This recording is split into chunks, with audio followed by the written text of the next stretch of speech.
Ireland নারী cricket দলের বিপক্ষে ওয়ানডে সিরিজের জন্য কয়েকদিন আগে দল ঘোষণা করেছে বাংলাদেশ। কিন্তু অনেকেই জানেন না বাংলাদেশের এই স্কোয়াডে কারা কারা আছে বা অধিনায়ক কে, সহ অধিনায়ক কে বা কারা কারা আছে সাইড বেঞ্চে, অনেকেই জানেন না।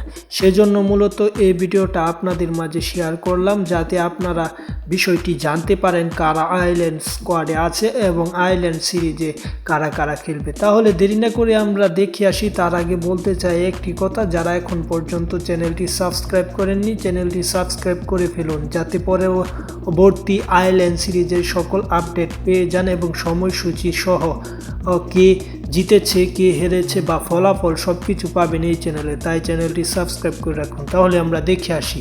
বাংলাদেশের ওয়ানডে স্কোয়াডে আছে নিগার সুলতানা জ্যোতি, তিনি হচ্ছেন অধিনায়ক। নাহিদা আক্তার, তিনি সহ অধিনায়ক। মুর্শিদা খাতুন, ফারজানা হক, শারমিন আক্তার, সুপ্পা আছে, সুবাহানা মুস্তারি আছে, স্বর্ণা আক্তার, ঋতুমণি আছে, রাবেয়া খান আছে, ফাহিমা খাতুন, মারুফা আক্তার, পেসার জাহানারা রাহিমা আলম অলরাউন্ডার, সুলতানা খাতুন তিনি একজন ক্রিকেটার, তাজ নেহাল আছে, সানজিদা আক্তার, মেঘলা। এটি হচ্ছে মূলত স্কোয়াড। এবং যদি আমরা সাইড বেঞ্চ দেখি, সেখানে সাইড বেঞ্চে আছে দিলারা আক্তার আছে, দিশা বিশ্বাস আছে, জান্নাতুল ফেরদৌসি, সুমনা আছে, শারমিন আছে, সুলতানা, ফাহিমা ইসলাম, তৃষ্ণা।